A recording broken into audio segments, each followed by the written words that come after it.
Hi అండి, అందరికీ నమస్తే అండి. దేవీ శరన్నవరాత్రుల్లో 6వ రోజు ప్రసాదంగా సేమియా సగ్గుబియ్యం కీర్ అనేది పెడతారు, లేదంటే క్షీరాన్నం కూడా పెట్టవచ్చు. ఫస్ట్ అయితే నేనైతే క్షీరాన్నం అయితే పోస్ట్ చేశానండి, చూడండి. ఆ వీడియో చూడకపోతే మన ఛానల్లో ఉంటుంది. చాలా సింపుల్గా కుక్కర్లో ఎలా చేయాలో చెప్పాను. ఫస్ట్ అయితే ఇక్కడైతే సగ్గుబియ్యం అయితే తీసుకోవాలి. ఇక్కడ నేనైతే పెద్దవే తీసుకున్నాను, 1 కప్ తీసుకున్నాను. ఇవైతే ఒక హాఫ్ అన్ అవర్ నానితే ఈ విధంగా నానతాయండి. ఇప్పుడైతే ఫాస్ట్గా ఈ కీర్ని ఎలా చేసుకోవాలో చూసేద్దాము. ఫస్ట్ అయితే కొంచెం నెయ్యి వేసుకొని డ్రై ఫ్రూట్స్ అన్నీ ఫ్రై చేసుకుని లో ఫ్లేమ్లో పెట్టుకుని ఫ్రై చేసుకుని పక్క తీసుకోవాలి. మన ఛానల్ కనుక ఫస్ట్ టైం చూస్తున్నట్లయితే ప్లీజ్ సబ్స్క్రైబ్ చేసుకోండి. మరిన్ని టేస్టీ రెసిపీస్ కోసం, అలాగే మీ ఫ్రెండ్స్ అండ్ ఫ్యామిలీస్కి షేర్ చేయండి.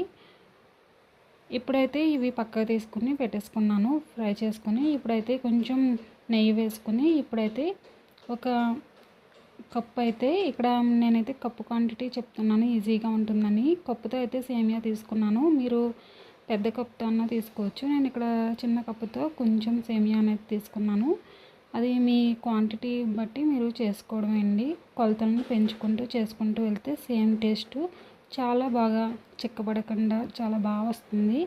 ఇక్కడైతే సేమియాని అలాగే పక్క తీసుకుని పెట్టుకోవాలి. ఈ విధంగా ఫ్రై చేసుకున్న తర్వాత ఇప్పుడు కొంచెం నెయ్యి వేసుకుని ఇప్పుడైతే ఇలా నానబెట్టుకున్న సగ్గుబియ్యం అయితే వేసుకోవాలి. వేసుకున్న తర్వాత ఇప్పుడు దీంట్లోని కాచిన పాలను వేసుకోవాలి, లేదంటే పచ్చి పాలనన్నా యాడ్ చేసుకోవచ్చు. ఇక్కడైతే నేను కాచిన పాలను తీసుకుంటున్నాను. ఇవైతే 1 కప్పుకి 6 కప్పులు పాలు అనేవి వేసుకోవాలి. ఈ విధంగా మనం పాలని చిక్కగా ఉన్నవి వేసుకుంటే పాయసం అనేది చాలా టేస్టీగా ఉంటుంది.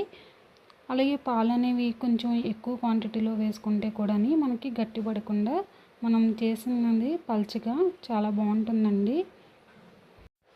ఇప్పుడు మనకైతే సగ్గుబియ్యం అయితే చూస్తున్నారు కదా, ట్రాన్స్పరెంట్గా వస్తుంది. మనకి సగ్గుబియ్యం చూస్తుండగానే మనకి ఇలాగా ఉడికిపోయిందని తెలుస్తుంది అనమాట.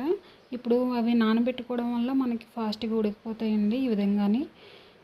అందుకని ఒక హాఫ్ అన్ అవర్ నానబెట్టుకుని ఉంచుకుంటే మనకి ఫాస్ట్గా అయిపోతుంది పాయసం చేయడం అనేది. ఇప్పుడైతే ఇక్కడ నేను ఈ సేమియాని కూడా ఫ్రై చేసుకుని పెట్టుకున్నాను కదా, వేసేసుకున్నాను డ్రై ఫ్రూట్స్ని. ఇప్పుడైతే ఇవి కూడా మనకి ఉడికించుకోవాలి. సేమియా అనేది మనకి చక్కగా ఉడికిపోవాలండి, సేమియా కూడా. ఇప్పుడు ఈ విధంగా 2 ఉడికేలాగా చూసుకోవాలి. ఈ విధంగా పట్టుకుంటే ఇలాగా మనకి ఇలా ముక్కలు అవుతుంది, సేమియా అనేది ఉడికిపోయినట్టే.